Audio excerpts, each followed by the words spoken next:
ఏదైతే ఓఆర్ఆర్ లిమిట్స్లో ప్రస్తుతం హైడ్రా ఏదైతే మొదలుపెట్టిండ్రో నాకు తెలిసిన సమాచారం మేరకు హైడ్రా ఆఫ్ స్కోప్ ఆఫ్ వర్క్లో తెలంగాణ ప్రాంతంలో ఉన్న కాదు ఓఆర్ఆర్ ప్రాంతంలో ఉన్న చెరువులు కుంటలు, ఓఆర్ఆర్ ప్రాంతంలో ఉన్న గవర్నమెంట్ ల్యాండ్స్, దానికి సంబంధించిన ఎండోమెంటే కానీ వక్ఫ్ భూములే కానీ, దానికి సంబంధించిన ఫారెస్ట్ ల్యాండ్సే కానీ ఇవన్నీ సంరక్షించాలనే ఒక ఆలోచనతోనే హైడ్రా ముందలు తీసుకొచ్చినట్టు మనందరికీ సమాచారం వస్తుంది. అదే వాళ్ళ స్కోప్ ఆఫ్ వర్క్ అని కూడా మనకు చెప్తున్నారు.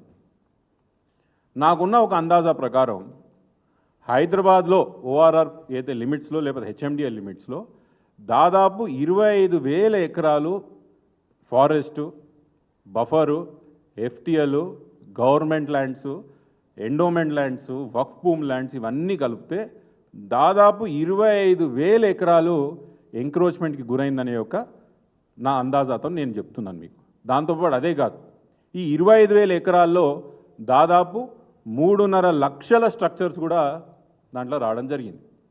ఈ 25,000 ఎకరాలు ఏదైతే ఎంక్రోచ్మెంట్ జరిగిందో వివిధ గవర్నమెంట్ ల్యాండ్స్లోనే కానీ, చెరువులే కానీ, పార్క్లే కానీ, దీంట్లో 3 నుంచి 3.5 లక్షల స్ట్రక్చర్స్ వచ్చింటాయని నాకు ఒక అందాజాతో నేను చెప్తున్నాను మీకు. దీంట్లో 10% ఎప్పుడైతే హైడ్రా ఇప్పుడు మొదలుపెట్టిందో, ఈ మీడియా సర్కస్ అంతా ఖతమై, ఈ పబ్లిసిటీ స్టంట్ అంతా ఖతమైన తర్వాత ఎప్పుడైతే దాంట్లో ఒక 10%, 3.5 లక్షల ఎకరాల్లో 10% అంటే దాదాపు 35,000 ఎకరాల్లో 10% అంటే 3.5 ఎకరాలు రికవర్ చేసుకొని హైడ్రా 3.5 లక్షల స్ట్రక్చర్లో డెమాలిష్ చేస్తే దాదాపు 35,000 స్ట్రక్చర్స్ ఎప్పుడైతే హైడ్రా డెమాలిష్ చేస్తుందో అప్పుడు దాని పట్ల మనం కొంచెం సీరియస్గా ఆలోచన చేద్దాము.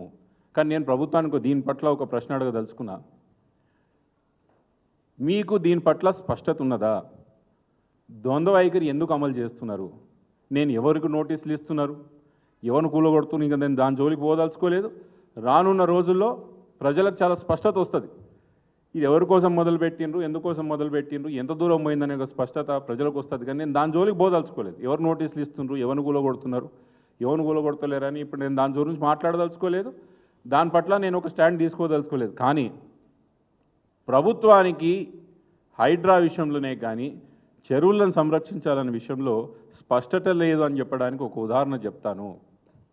ప్రభుత్వం 2 నెలల కిందట ఎల్ఆర్ఎస్ స్కీమ్ అనేది ఒకటి తీసుకురావడం జరిగింది. ఈ ల్యాండ్ రెగ్యులరైజేషన్ స్కీమ్లో మా జిల్లా రంగారెడ్డి జిల్లాలో, పాత రంగారెడ్డి జిల్లాలో ఎన్నో కాలనీలు ఆ రోజు గ్రామ పంచాయతీ పర్మిషన్లతో లేఅవుట్ వేయడం జరిగింది. చాలా లేఅవుట్లు ఇవన్నీ కూడా ఆ రోజు చెరువులో వేయడం జరిగింది. ఈరోజు ఆ చెరువులో వేసిన లేఅవుట్లకు కూడా ఎల్ఆర్ఎస్ అప్లికేషన్లు తీసుకొని రెగ్యులరైజ్ చేస్తున్నది ప్రభుత్వం ఈ రోజుకి టు డేట్. ఉదాహరణకు రామంతపూర్ చెరువు అయితే ఉన్నదో ఈ రోజుకి కూడా ఎల్ఆర్ఎస్ అప్లికేషన్లు తీసుకొని డబ్బులు తీసుకొని ప్రాసెస్ చేస్తున్నారు. ప్రభుత్వానికి ఎక్కడ స్పష్టత ఉన్నదంట నేను ఈ ద్వంద్వ వైఖరి ఎక్కడ పనికొస్తుంది? మీరు ఎల్ఆర్ఎస్ డబ్బులు చెరువులలా శిఖంలలా కట్టిన కాలనీలు ఏవైతే ఉన్నాయో అవి నీ ఎట్లా తీసుకుంటున్నారు? ఎల్ఆర్ఎస్ డబ్బులు తీసుకున్న తర్వాత ఆ ప్లాట్లని మీరు క్రమబద్ధీకరించినట్టా కాదా, రెగ్యులరైజ్ చేసినట్టా కాదా? ప్రభుత్వం దగ్గర సమాధానం ఉండాలి. నాకు ఇవన్నీ చూస్తుంటే ఏమనుకోవద్దు. 15-20 సంవత్సరాల కిందట ఈ హైడ్రా మీడియాలు జరుగుతున్న ఈ సర్కస్, పిఆర్ స్టంట్లు, సోషల్ మీడియాలు జరుగుతున్న వంటి ఈ డ్రామా అంతా చూస్తుంటే 15-20 సంవత్సరాల కిందట ఇంగ్లీష్లో ఒక సినిమా వచ్చింది గ్లాడియేటర్ అని, మనం అందరూ చూసింటాం. దాంట్లో రోమ్ చక్రవర్తి పెద్ద పంచాయతీ వచ్చి పడుతుంది.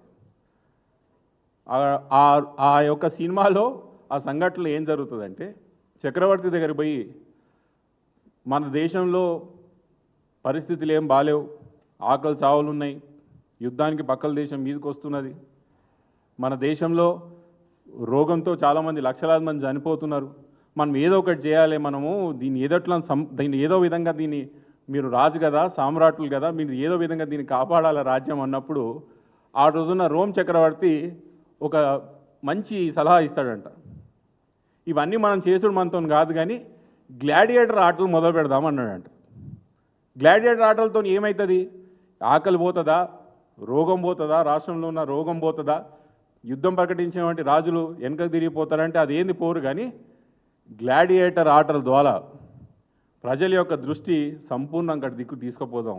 గ్లాడియేటర్ ఆటల్లో విధ్వంసం ఉంటుంది, గ్లాడియేటర్ ఆటలో రక్తం దారపోస్తాం, గ్లాడియేటర్ ఆటలో ప్రజల దృష్టి అంతా కూడా ఈ ఆకలి నుంచి, ఈ ఏదైతే రోగిష్టి పరిస్థితి రాష్ట్రంలో ఉన్నదో దాని నుంచి, రాజ్యంలో రావాల్సిన యొక్క యుద్ధాన్ని యొక్క దాని నుంచి అంతా కూడా వాళ్ళ అటెన్షన్ని అటు డైవర్ట్ చేయొచ్చు.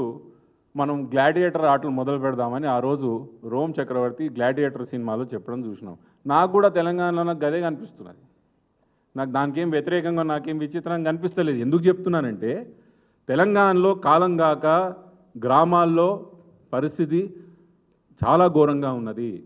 10 సంవత్సరాల తర్వాత వర్షం పడక పొలాలన్నీ కూడా ఎండిపోయి, పెట్టిన పెట్టుబడి కూడా తిరిగి రాక, రైతు బంధు లేక, రుణమాఫీ కాక, వచ్చిన రాబడి కూడా తిరిగి కొనే ఒక పరిస్థితి లేక రైతు అలమడిస్తుంటే, మంచినీళ్ళు కూడా తాగనిక లేని పరిస్థితుల్లో గ్రామాలు ఎండిపోతుంటే, నిరుద్యోగ సమస్య ఎప్పుడు లేని విధంగా తెలంగాణలో మళ్ళీ నిరుద్యోగ సమస్య వచ్చి, పెన్షన్లో పంచాయతీ వచ్చి, మంచినీటి సమస్య పంచాయతీలు వచ్చి, తెలంగాణ రాష్ట్రంలో రియల్ ఎస్టేట్ సంపూర్ణంగా కుప్పగూలి, ఇక్కడ ఉన్న ఐటీ దిగుబడులు కంప్లీట్గా, ఐటీ రాబడి ఎదురాలు కంప్లీట్గా అది తగ్గిపోయి, ఇవన్నీ ఒక దిక్కు నడుస్తుంటే తెలంగాణ రాష్ట్రంలో ఉన్న మీడియా అంతా కూడా హైడ్రా దిక్కు పరిగెత్తడం.